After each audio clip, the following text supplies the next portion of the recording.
Aujourd'hui, je vais vous parler d'une fonction qui va être très importante pour les laboratoires. Cette fonction-là s'appelle sprintf. Jusqu'à présent, vous avez sans doute travaillé ou vu en classe la fonction printf qui permet en fait d'imprimer, de formater une chaîne de caractères et de la stocker dans un buffer qui va être flushé dans la sortie standard. Sprintf fonctionne sensiblement de la même façon à une exception près. En fait, à la place d'imprimer la chaîne formatée dans un buffer qui va être flushé dans la sortie standard, sprintf va imprimer cette chaîne formatée-là dans une variable que vous allez pouvoir réutiliser partout dans votre programme. Et ça devient très utile parce que si jamais vous avez besoin de créer un message dynamiquement et que vous avez besoin de passer ce message-là en paramètre à une fonction, vous pouvez le faire en fait parce que étant donné que c'est stocké dans une variable que vous allez avoir vous-même déclarée, vous allez pouvoir manipuler cette variable-là comme bon vous le semble. Donc ici, on va voir deux petits exemples qui reviennent sensiblement au même. On va le voir pourquoi tantôt. Donc, on va regarder ici le premier exemple.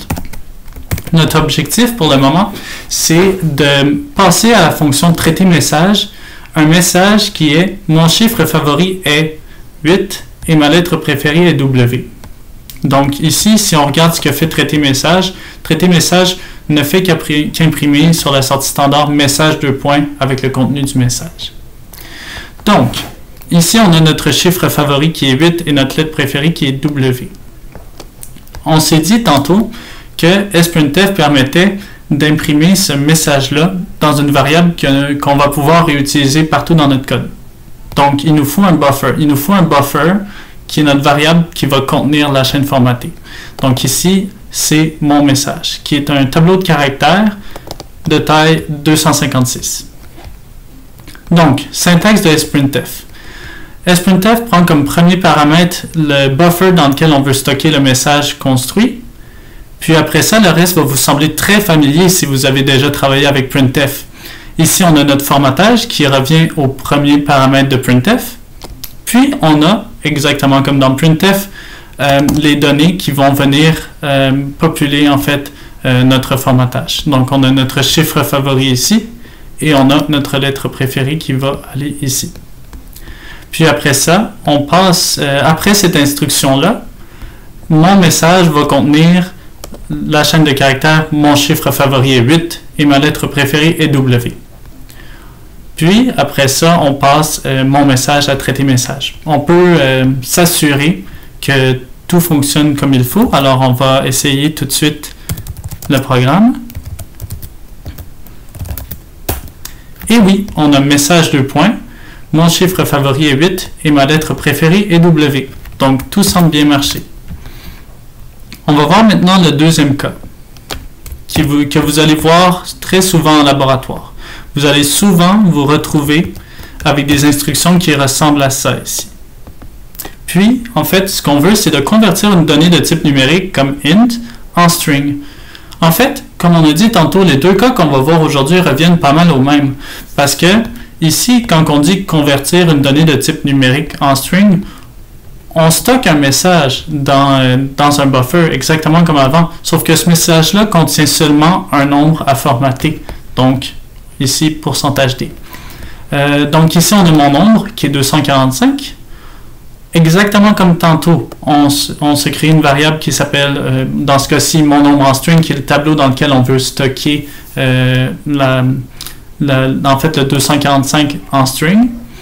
Puis, on lui donne le même 16 que tantôt. Puis, on fait notre appel à sprintf. Donc, où est-ce qu'on veut stocker mon nombre où est-ce qu'on veut stocker le 245 converti en string? On veut le stocker dans le buffer qu'on a fait cet effet, donc mon nombre en string.